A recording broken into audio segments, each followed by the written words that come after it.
भारत का अफवाह प्रणाली या तंत्र, अफवाह तंत्र भी कह सकते हैं, है ना। अंग्रेजी कहेंगे ड्रेनेज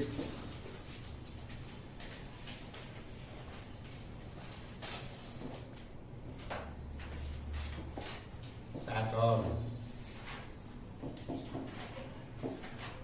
या सिस्टम, दोनों शब्द का इस्तेमाल आप कर सकते हैं, कोई दिक्कत नहीं है। ड्रेनेज पैटर्न या सिस्टम ऑफ इंडिया।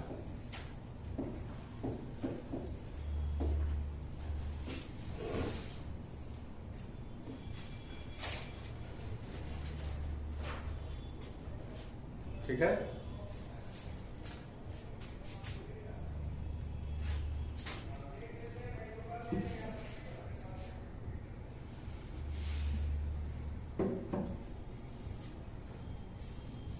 देखिए,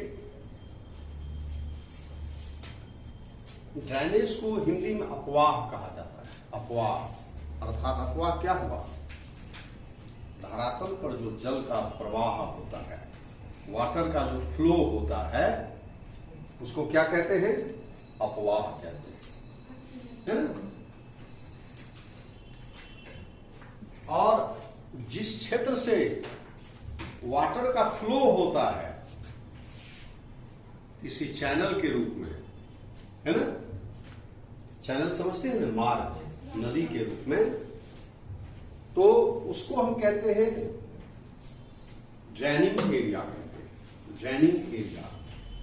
और किसी भी चैनल में, किसी भी नदी में जहां से पानी आके उसमें मिलता है, मेरी बात समझ में आ रही है? जहां से पानी उसमें आके मिलता है, वो क्षेत्र उसका कहलाता है, उस पर्टिकुलर चैनल या रिवर, है ना, या स्ट्रीम का वो कैचमेंट एरिया कहलाता है। कैचमेंट एरिया इसको कहा जाता है, कैचमेंट एरिया, अपवाह क्षेत्र। बात समझ में आई? यानी जिस क्षेत्र से होकर सरिता, सरिता समझते हैं ना, हैं? आप लोग जानते हैं सरिता को, हैं? जिस क्षेत्र से होकर सरिता बहती है, या स्ट्रीम या नदी या कोई धारा या चैनल, है ना, उस क्षेत्र को कहते हैं ड्रेनिंग एरिया, ड्रेनिंग एरिया, है ना। और इसके लिए हम दूसरा शब्द एक इस्तेमाल करते हैं, कैचमेंट एरिया, अर्थात किसी भी नदी में आसपास के भागों से जहां से पानी आके उसमें मिल जाता है, डायरेक्टली और इनडायरेक्टली, तो दैट रीजन या that area is termed as catchment area of that particular river, है ना। जैसे गंगा का कैचमेंट एरिया क्या होगा, कहां तक होगा? अर्थात गंगा के आइदर साइड में जहां तक की नदियां प्रत्यक्ष या परोक्ष रूप में, डायरेक्टली और इनडायरेक्टली गंगा मां की मिलती है, that is catchment area of Ganga. For example, Yamuna is tributary of Ganga. Yamuna Ganga की सहायक नदी है, और यमुना की सहायक नदी क्या है? Chambal. Chambal is tributary of Yamuna. अब देखिए, चंबल पानी किसको देता है? देती है यमुना को। यमुना पानी किसको देती है? गंगा को। और गंगा बंगाल की खाड़ी में उस पानी को विसर्जित कर देती है, डिस्चार्ज कर देती है। वो ड्रेनेज, कैचमेंट एरिया या ड्रेनिंग एरिया उसको कहेंगे, कैचमेंट एरिया भी कहेंगे। समझ रहे बात को? अब देखिए, ड्रेनेज पैटर्न कई प्रकार के होते हैं। ड्रेनेज पैटर्न या ड्रेनेज सिस्टम कई प्रकार के होते हैं। यहाँ आपकी किताब की मैं जो देख रहा था, जैसे आपका जो लेवल है, क्षेत्र है, उसी के अनुसार में चलना पड़ेगा। उससे बहुत ज्यादा बताने से भी कोई फायदा नहीं है, और कम भी बताने से कोई फायदा नहीं है। तो इसमें आपको जैसे 4 तरह का ड्रेनेज पैटर्न आपकी किताब में दिया गया है ना, उसको मैं डील कर देता हूं।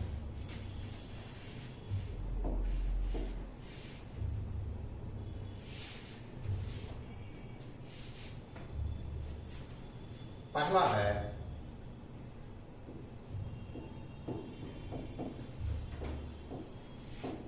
Dendritic pattern.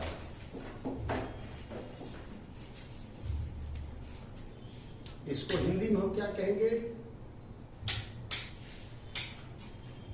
हिंदी कहेंगे पादपाकार या वृक्षाभ।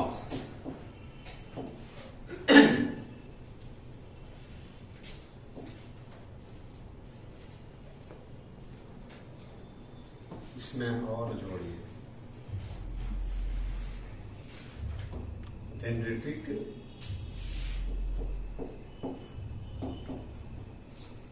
Drainage pattern.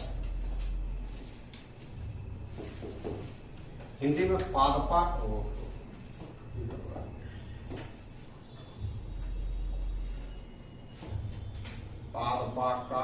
या वृक्षाभ अथवा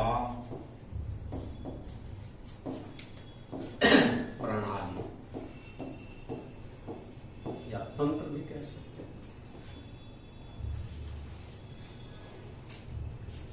हैं। जैसे ये जो अपार प्रणाली होता है, ड्रेनेज सिस्टम होता है, वृक्ष की तरह होता है।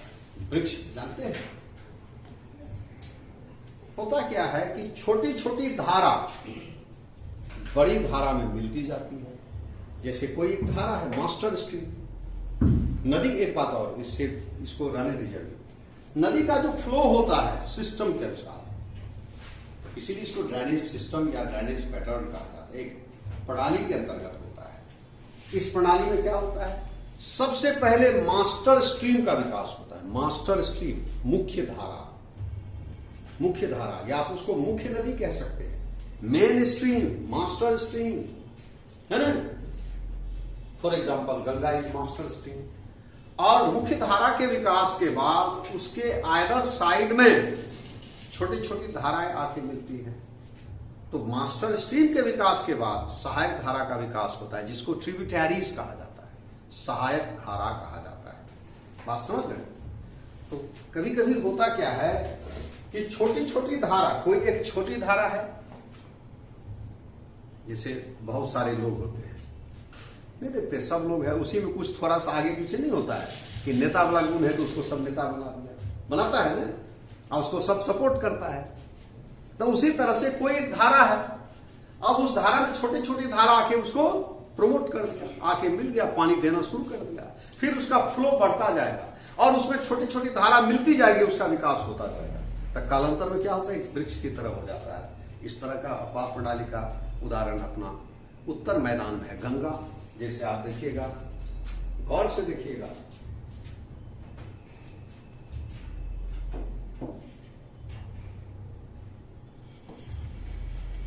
ये देखिए,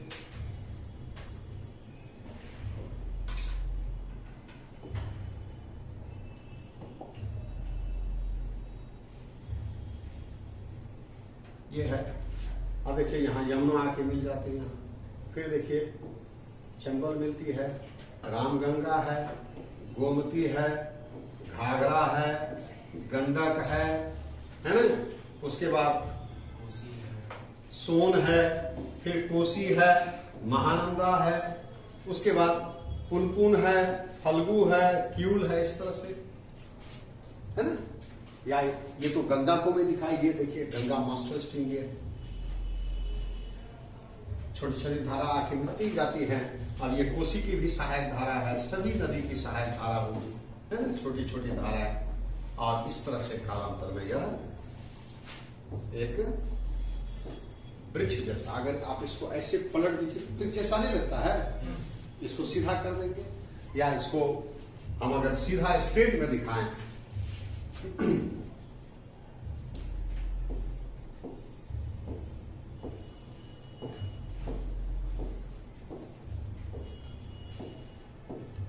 इस पर का देखिए, इसमें कोई एक मास्टर धारा, ये इसको मान लेते हैं मास्टर धारा है ना। इसको कहा जाता है डेंड्रिटिक पैटर्न। उत्तर मैदान में इस प्रकार का पैटर्न पाया जाता है। है। ये गंगा तंत्र हो गया, गंगा इसका एग्जाम्पल है ना। दूसरा ड्रेनेज पैटर्न होता है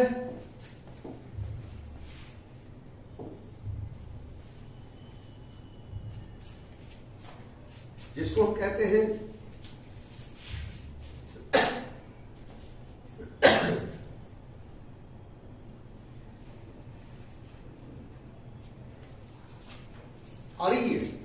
अरिये समझते हैं, पहले तो अंग्रेजी में लिखेंगे।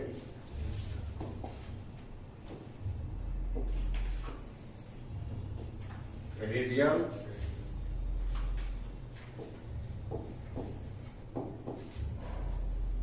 ड्रेनेज पैटर्न, हिंदी में कहेंगे अरिय अपवाह प्रणाली।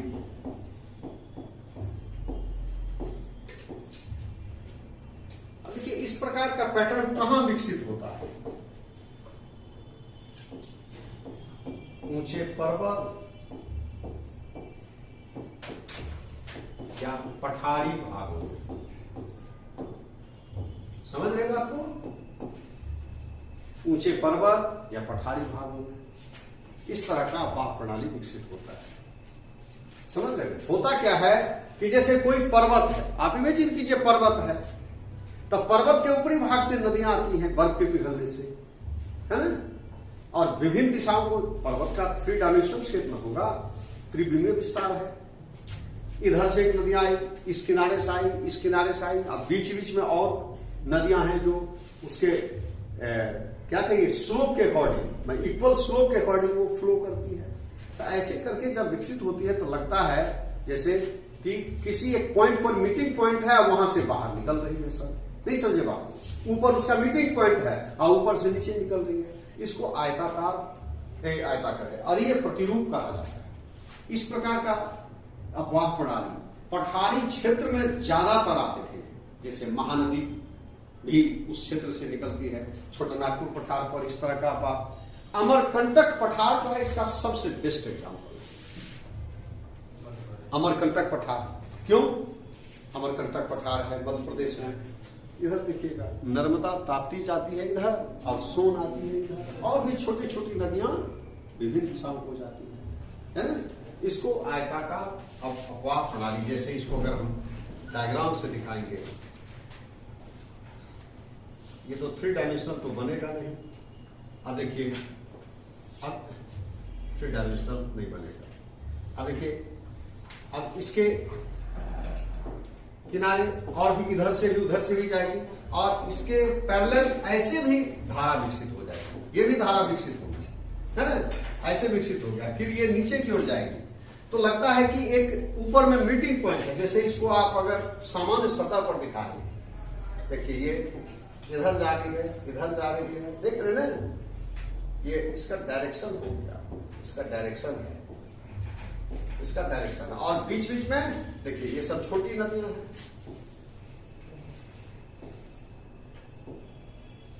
है ना।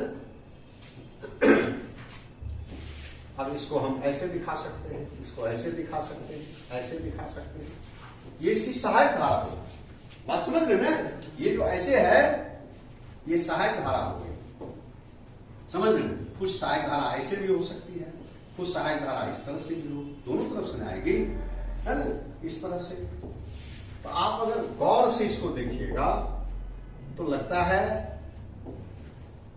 अरिय जैसा, रेडियल जैसा लगता है, इस तरह से,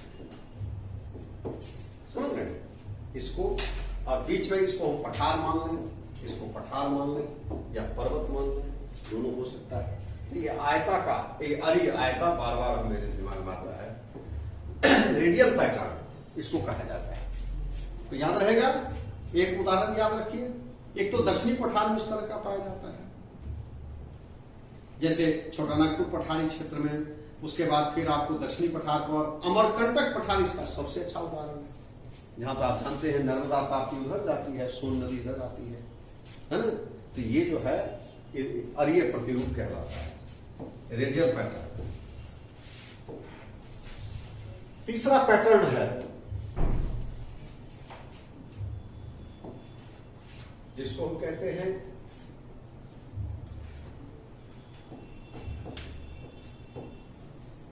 ट्रेलिस।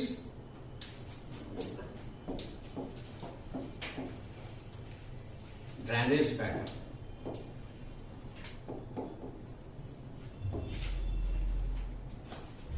इसको हिंदी में क्या कहेंगे? हिंदी कभी भूल जाते हैं, कभी अंग्रेजी शब्द निकल जाता है। इसको हिंदी में कहेंगे जाली। समझते हैं जाली? हाँ, जाली नुमा। इसको हिंदी में कहेंगे, एक और कोई शब्द है, रिकॉल करते हैं, आ जाएगा तो। जाली नुमा अपवाह प्रणाली।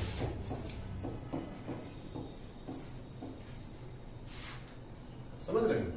अब देखिए, नदियां प्रवाहित होती हैं कुछ क्षेत्र में, उसका प्रवाह इस तरह से जब पूरा डेवलप हो जाता है, मास्टर स्ट्रीम, उसकी सहायक धारा सभी जब विकसित हो जाते हैं, तो वो देखने में जाली जैसा लगता है। जाली होता है ना, जाली जैसे। उसमें चूंकि नदियां प्राय राइट एंगल पर एक दूसरे से गिरती है, राइट समकोण पर गिरती है, तो देखने में वो जाली जैसा लगता है। समझ रहे? ये कुछ ज्यादा इंपॉर्टेंट है, इसको देखिए मैं बता रहा हूं। होता क्या है कि सबसे पहले मौलिक ढाल, जो ओरिजिनल स्लोप होता है, उसके अकॉर्डिंग स्ट्रीम का विकास होता है। जो ओरिजिनल स्लोप होता है उसके अकॉर्डिंग स्ट्रीम का विकास होता है, यानी धारा का विकास होता है, तो उसको मास्टर स्ट्रीम कहते हैं। तो ऐसी धारा जो प्रारंभिक मौलिक ढाल के अनुरूप, जो इनिशियल, जो ओरिजिनल स्लोप होता है, उसके अकॉर्डिंग जब उसका डेवलपमेंट होता है, तो ऐसी धारा को कहते हैं अनुवर्ती धारा, कंसिक्वेंट स्ट्रीम कहते हैं। जैसे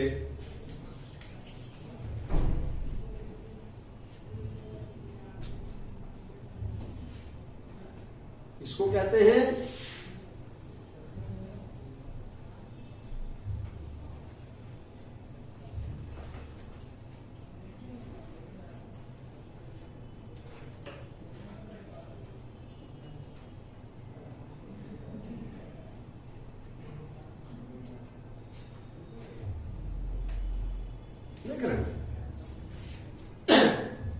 ऐसी धारा जो प्रारंभिक मौलिक, क्या मेरी बात समझ में आ रही है? ऐसी धारा जो प्रारंभिक मौलिक ढाल के अनुरूप विकसित होती है। जैसे स्लोप है, जो ओरिजिनल स्लोप है सतह का, उस स्लोप के अकॉर्डिंग जो स्ट्रीम का डेवलपमेंट होता है, उसको हम कहते हैं अनुवर्ती धारा। क्या कहते हैं? अनुवर्ती धारा कहते हैं। अंग्रेजी में इसको क्या कहेंगे? कंसिक्वेंट स्ट्रीम कहते हैं। आपकी किताब में ये सब इतना डिटेल नहीं दिया है, लेकिन आपको मैं बता देता, ये काम देगा आपको। कंसिक्वेंट स्ट्रीम कहा जाता है। ये पहले जो है मास्टर स्ट्रीम का विकास हो गया, स्लोप के अकॉर्डिंग, जो ओरिजिनल स्लोप है उसके अकॉर्डिंग डेवलपमेंट हो गया। अब इन कोर्स ऑफ टाइम, कालांतर में, इस कंसिक्वेंट स्ट्रीम के आइदर साइड में, आइदर किनारे पर, बैंक पर, इसकी सहायक धारा, पहले इसका विकास हो गया, अब इसकी सहायक धारा का विकास होगा। तो जब इस अनुवर्ती धारा के दोनों किनारे पर, अनुवर्ती धारा के दोनों किनारे पर सहायक धारा समकोण पर आकर मिलती है। देखिए,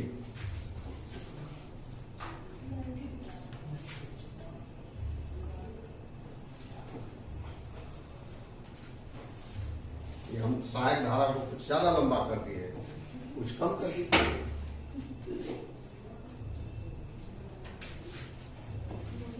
है ना?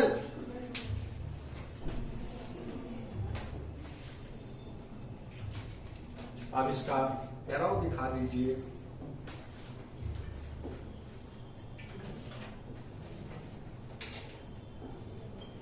देख रहे हैं? तो पहले उस धारा का विकास हुआ कंसिक्वेंट स्ट्रीम का, और उस कंसिक्वेंट स्ट्रीम में दोनों तरफ से आइदर साइड से उसमें सहायक धाराएं आके मिलती हैं, और मिलेंगी सब समकोण पर मिलेंगी, राइट एंगल पर मिलती है। अब ये भी सोच लेना है कि ऐसा नहीं कि 90 ही एंगल होगा, जरूरी नहीं 75 भी हो सकता है, 80 भी हो सकता है, लगभग मोर और लेस समकोण होना चाहिए। मेरी बात समझ में आ रही है ना? अब 90 से ज्यादा 95, 100 भी हो सकता है डिग्री। तो ये जो है इस तरह की धारा के विकसित हुई थी। इस धारा को क्या कहा जाता है? परवर्ती धारा। अंग्रेजी में क्या कहेंगे?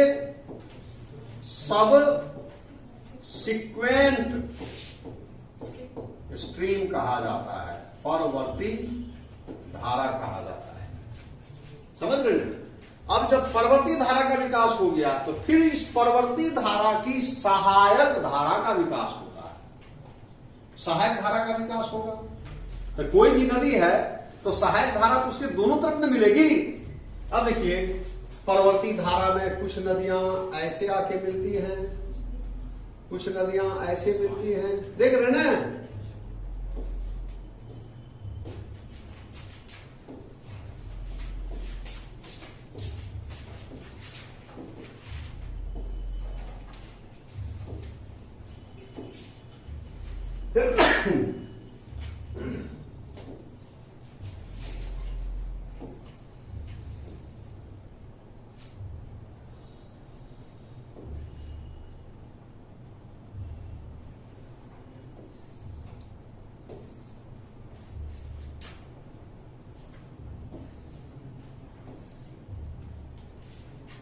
अब देखिए, इसका डायरेक्शन सबका बताना पड़ेगा।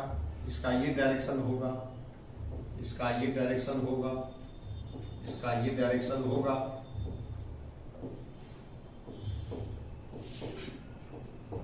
इसका ये डायरेक्शन,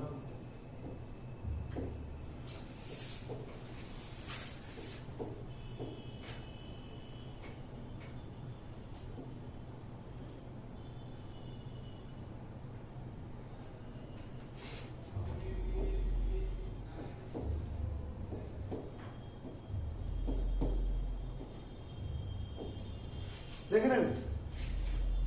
इस धारा का विकास हो गया। अब देखिए कि परवर्ती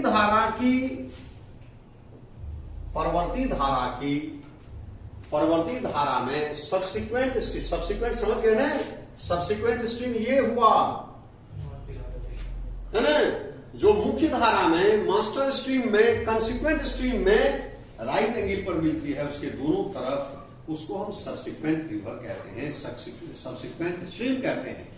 तो सब्सिक्वेंट स्ट्रीम में मिलने वाली वो सहायक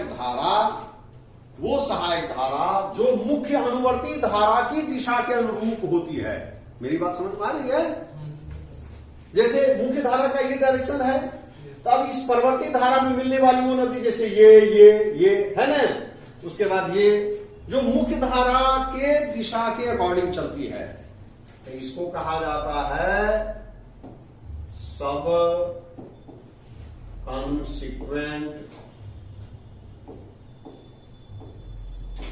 स्ट्रीम। हिंदी में इसको कहेंगे उप अनुवर्ती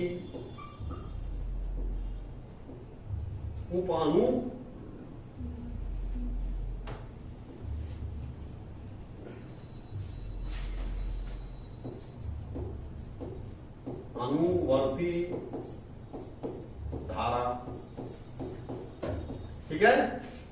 सब कंसिक्वेंट रिवर और परवर्ती धारा में मिलने वाली वो सहायक धारा, परवर्ती धारा में मिलने वाली वो सहायक धारा जो मुख्य अनुवर्ती धारा की दिशा के विपरीत चलती है। विपरीत चलती है जैसे कौन?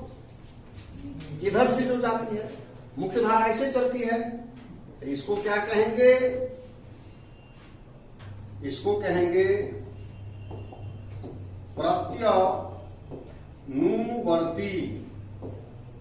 प्रत्यनुवर्ती धारा। अंग्रेजी में क्या कहेंगे? प्रत्य मतलब उल्टा, प्रत्यनुवर्ती। अंग्रेजी में कहेंगे ऑब सिक्वेंट स्ट्रीम। तो इस तरह से 4 तरह की धारा होंगे। सबसिक्वेंट स्ट्रीम, सबसिक्वेंट कहते हैं, पहले कंसिक्वेंट स्ट्रीम, सबसिक्वेंट स्ट्रीम, है ना, सब कंसिक्वेंट स्ट्रीम, ऑब्सिक्वेंट स्ट्रीम। ये चारों तरह की धारा जब मिल जाएगी तो दूर से देखने में लगता है जाली जैसा लगता है, नहीं लगता है? जाली जैसा लगता है। तो इस प्रकार की धारा कहां विकसित होती है? तो मैदानी क्षेत्रों में। जैसे गंगा का जो धारा है ना, वो इसका ही एग्जाम्पल है। आप देखिएगा गंगा की दोनों तरफ से लगभग राइट एंगल पर मिलती है नदियां, कुछ नदियां, समझ रहे हैं? तो ये गंगा इसका भी एग्जाम्पल है। और मैदानी क्षेत्र में और भी कई भागों में इस तरह की धारा विकसित होती है। पर्वतीय पठारी भागों में जब भी ये विकसित होगा, मैदान में विकसित होगा। 3 तरह का अपवाह प्रणाली हो गया, 3 हो गया। क्या समझ में आया? इसमें 4 तरह की धारा हुई, कंसिक्वेंट, सबसिक्वेंट, सब consequent, obsequent. Subsequent stream, consequent stream master stream हुआ, सबसिक्वेंट उसकी सहायक धारा हुई, और ऑब्सिक्वेंट और सब कंसिक्वेंट ये परवर्ती सबसिक्वेंट की सहायक धारा हुई। क्या कुछ भी समझ में आया? थोड़ा बहुत है? पेज को आगे बढ़ावे इसको, हैं?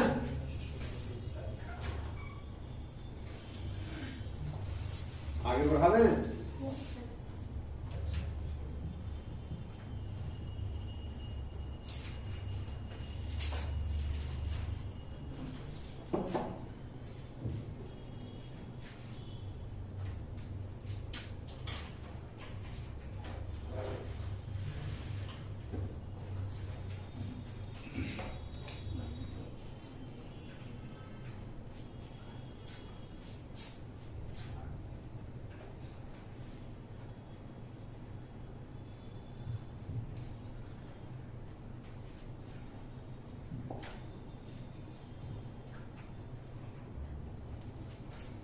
अब चौथा जो पैटर्न है,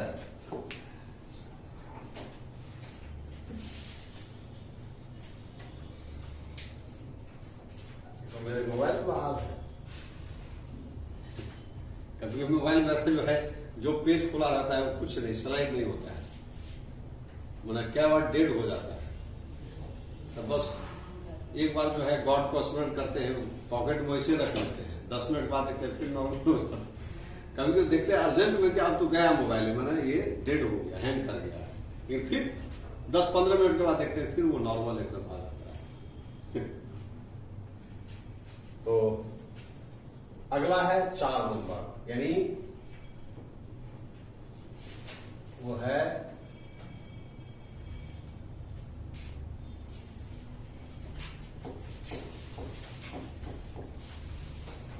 सेंट्रीपिटल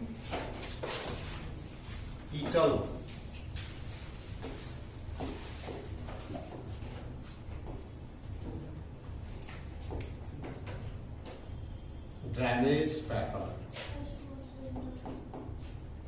यही ना है छोटी, देखो तो हिंदी में कहेंगे केंद्रोन्मुखी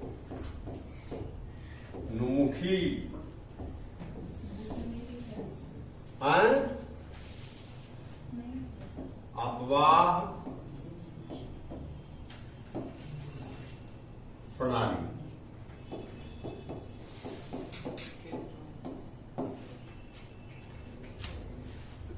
केंद्रोन्मुखी सेंट्रीपिटल ड्रेनेज पैटर्न। अब देखिए ड्रेनेज पैटर्न ये कहां डेवलप होगा? मरुस्थलीय प्रदेश में। मरुस्थलीय प्रदेश में।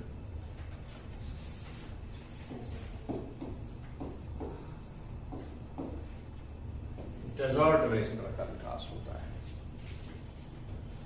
अब देखिए होता क्या है कि मरुस्थलीय प्रदेश में चारों तरफ से पर्वत है, जैसे है ना, उधर भी पर्वत है, इधर भी पर्वत है, इधर भी पर्वत है, इधर भी पर्वत। अब ऐसा नहीं सोचना कि इसका डायमेंशन बड़ा लेके चलना है। अब बीच में एक बेसिन जैसी आकृति है, झील जैसी आकृति है। तो चूंकि हम जानते हैं कि मरुस्थलीय प्रदेश में वर्षा नहीं होती है या बहुत कम होती है, तो वहां की नदी सदाबहानी नहीं होती है, उसमें पर्याप्त जल नहीं होता है, सालों भर जल नहीं होता है। मौसम विशेष में जल प्रवाहित होता है और शेष समय शुष्क रहती, रिवर वैली विदाउट वाटर, है ना, शुष्क घाटी रहती है। तो होता क्या है कि पर्वत के चारों तरफ जो हिल टॉप है, आप इमेजिन कीजिए, उस हिल टॉप से नदियां आती हैं और आके कहां मिलती है, एक सेंटर में आके मिलती है ना। तो मरुस्थलीय प्रदेश में क्या होता है कि केंद्रीय भाग में एक झील होती है, एक लेक होता है, और उसमें चारों तरफ से नदियां आके उस पॉइंट पर आके मीट करती है, उसमें मिलती है। तो ऐसे पैटर्न को कहा जाता है सेंट्रीपिटल ड्रेनेज पैटर्न। राजस्थान में इस तरह का बाढ़ प्रणाली पाया जाता है, क्योंकि मरुस्थल के बारे में कहा जाता है मरुस्थल की नदियां मरुस्थल में जन्म लेती हैं, मरुस्थल में ही समाप्त हो जाती है। उसका जल समुद्र तक नहीं पहुंच पाता है। हालांकि दुनिया में कुछ नदी इसका अपवाद भी है, जैसे आपने नील नदी, नाइल रिवर का सुना होगा नाम। तो नाइल रिवर मरुस्थल के सीना को चीरते हुए भूमध्य सागर में जाकर गिरती है।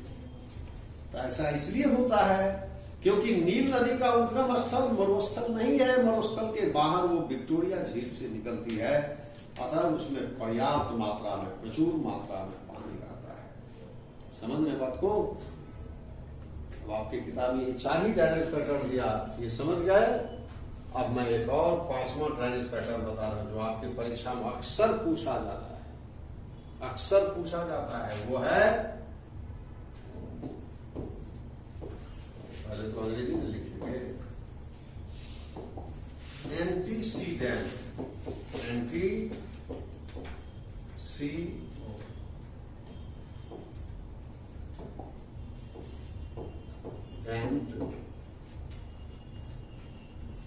Drainage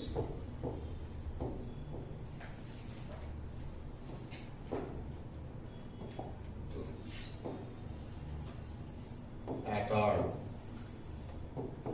antecedent drainage pattern. इसको हिंदी कहेंगे पूर्ववर्ती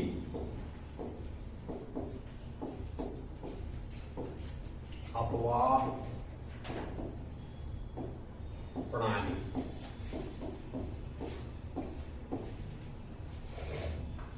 अब देखिए इस तरह का स्ट्रीम कौन कौन है भारत में?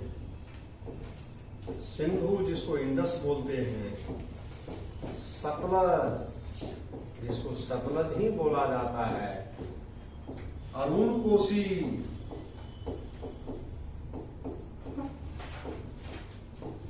और ब्रह्मपुत्र। याद रहेगा, ये एंटीसीडेंट ड्रेनेज पैटर्न है।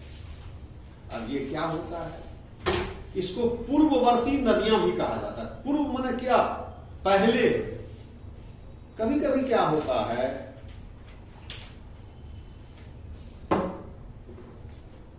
किसी प्रदेश में जो नदियां प्रवाहित होती हैं, तो नदी का जन्म पहले हो चुका रहता है। उस क्षेत्र में जो स्थलाकृति होती है ना, लैंडफॉर्म, पर्वत, पठार, उससे पहले नदी का जन्म हुआ रहता है। नदी चलती है, जैसे आप इमेजिन कीजिए, सपोज इधर से एक नदी जा रही है, उस तरफ जा रही है, मान लीजिए उधर उसका मंजिल है, मुहाना है ना। इन कोर्स ऑफ टाइम इस नदी के आगे संपूर्ण पर कोई लैंडफॉर्म ऊपर उठना शुरू कर दिया, जैसे माउंटेन बनना शुरू हो गया। आई बात समझ में? अब नदी ऐसे जा रही है, अब आगे में पर्वत भूमि ऊपर उठना शुरू हो जाएगा धीरे धीरे इंडोजेनेटिक फोर्स के कारण। समझ रहे ना? तो होता क्या है कि कुछ नदियां तो जब ऐसा होगा तब इधर उधर स्लोप है तब ना नदी जा रही है, अब उधर ऊपर उठना शुरू हो गया तो स्लोप तो उल्टा पड़ गया ना। तो कुछ नदियां अपनी दिशा बदल लेती है और क्या करेगी, इधर मुड़ जाएगी या इधर पहाड़ शुरू कर देगी, कोई दूसरा रास्ता अपनाएगी। लेकिन कुछ नदियां जिद्दी होती हैं तो अपनी दिशा नहीं बदलती है, अपनी दशा को बदल देती है। कैसे? जैसे ये भूमि वो आगे मार्ग में ऊपर उठना शुरू हो गया, तो जैसे जैसे भूमि ऊपर उठती है, भूमि तो ऐसा नहीं छू मंतर दिन है कि अभी 10 सेकंड में ऊपर चला गया, ऐसा नहीं होता है। लाखों वर्ष लगता है ऊपर उठने में। हिमालय बना ऐसा थोड़े कि 8 दिन में हिमालय पर्वत इतना ऊंचा हो गया, लाखों करोड़ों साल लगा ऊपर उठने में, उठना वर्तमान स्थिति आने में। तो भूमि ऊपर धीरे धीरे उठना शुरू होता है ना? तो नदी क्या करती है, अपना मेहनत बढ़ा देती है। जैसे जैसे भूमि ऊपर उठती है नदी अपनी अपरदन क्षमता को बढ़ा देती है। नतीजा क्या होता है कि वो कटता जाता है, नदी अपनी घाटी को बरकरार बनाए हुए है, कटता जाता है। ऊपर भूमि उठ रहा है, नदी उसी को आप अपने कार्य क्षमता को बढ़ा दी, एक्शन को बढ़ा दी, अपरदन को बढ़ा दी, काटना शुरू कर दी। एक समय ऐसा आता है कि वो लैंडफॉर्म पूरी तरह से अपने प्रेजेंट स्टेटस में आ जाता है और नदी उसको काट कर अपना, है ना? अब देखिए नदी काट रही है तो दोनों तरफ से बीच में कटा हुआ भाग हो गया ना, तो नदी अपनी धारा सुरक्षित कर लेती है। तो ऐसी नदी को कहा जाता है पूर्ववर्ती नदी कहा जाता है, एंटीसीडेंट रिवर कहा जाता है। आप देखिए ब्रह्मपुत्र की उत्पत्ति कहां होती है, मानसरोवर झील में होती है। अब सोचिए कि पर्वत को काटकर वो भारत से होकर जम्मू कश्मीर होकर वो पाकिस्तान जाके कराची के पास मिलती है। सतलज नदी को देखिए, मानसरोवर झील के पास ही राकसताल झील है। राकसताल झील भी मानसरोवर का भाग है। राकसताल झील एक हिम नदी के द्वारा मानसरोवर झील से जुड़ा हुआ है, वहां निकलती है ना? और महान हिमालय को काटती है, लघु हिमालय को काटती है, शिवालिक को काटती है, तब आप भारत आती है। सोचिए कितना मेहनत की है। अरुण कोसी को देखिए, इसकी उत्पत्ति तिब्बत में होती है और तिब्बत से निकलने के बाद ये महान हिमालय को काटती है, लघु हिमालय को काटती है, शिवालिक को काटती है, तब आती है नेपाल और नेपाल आने के बाद 7 धारा में बट जाती है। उसी की एक धारा है कोसी नदी जो बिहार में कुर्सेला के पास गंगा में मिलती है ना? सप्त कोशिका, origin place of Kosi is Sapt Kosika in Nepal, and it drains, it joins Ganga near Kursela. Its total length is 730 km, and Kosi is known as the sorrow of Bihar. Also, Bihar का शोक कहा जाता है। आई बात समझ में? ये आप देखिएगा, ये क्वेश्चन यूपीएससी में कई बार पूछा है, अदर एग्जाम में भी पूछा गया है, ये भी आई है। आपकी किताब में नहीं दिया हुआ था, फिर भी मैं आपको बता दिया। समझ रहे हैं? अब देखिए कि भारत में अनेक नदियां प्रवाहित होती है, मतलब so many rivers flowing in India. Some rivers flow eastward direction and drains into Bay of Bengal, while others in westward direction and drains into Arabian Sea. In fact, flow of river, flow and direction of river depends on 2 things. First, slope of land, and second, watershed. Watershed is an upland area, upland part, which divide the direction of river in a particular region. And a particular region. For example, all India watershed extended in north-south direction. It starts from Himalaya mountain in Himachal Pradesh and runs southward up to Delhi. And between Delhi, Himachal Pradesh and Delhi, it separates the Satluj and the Yamuna. Satluj is west-flowing river, while Yamuna is east-flowing river. After Delhi, follow Aravalli mountain up to northern part of Gujarat. So between Delhi and northern part of Gujarat, it separates the Luni and the Mahi, which is west-flowing river, while Chambal, which is east-flowing river. In northern part of Gujarat, it turned eastward along Vindhya mountain, and in western part of Vindhya, it's one again turned southward, and it followed Satpura mountain towards west. Vindhya के सहारे ये पूरब मुड़ गया, फिर विंध्या के पूर्वी भाग में दक्षिण मुड़ गया, और दक्षिण मुड़ के फिर सतपुड़ा के सहारे वेस्ट चला गया up to Western Ghat mountain. So between Vindhya and Satpura it divide, it separate the Narmada and the Tapti, which is west flowing river, while Son, which is east flowing river. And after reaching western Ghat mountain, it runs southward up to Cape Comorin और कन्याकुमारी.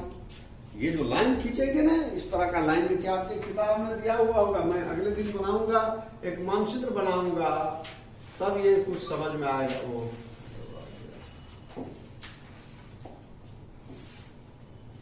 ये दिल्ली हो गया, ये ठीक.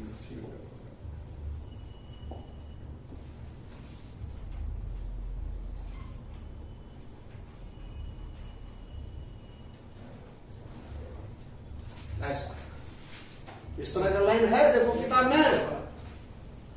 इसी को कहा जाता है ऑल इंडिया 1994 में या 95-94 में यूपीएससी के एग्जाम में पीटी में ऐसा ही भारत के मैप पर एक लाइन दिखा दिया गया. पूछा कि what is this 100 cm iso height line. उसके बाद आके 900 MB आइसो बार लाइन. और उसके बाद ऑल इंडिया वाटर शेड एक और था, नन ऑफ द अबव.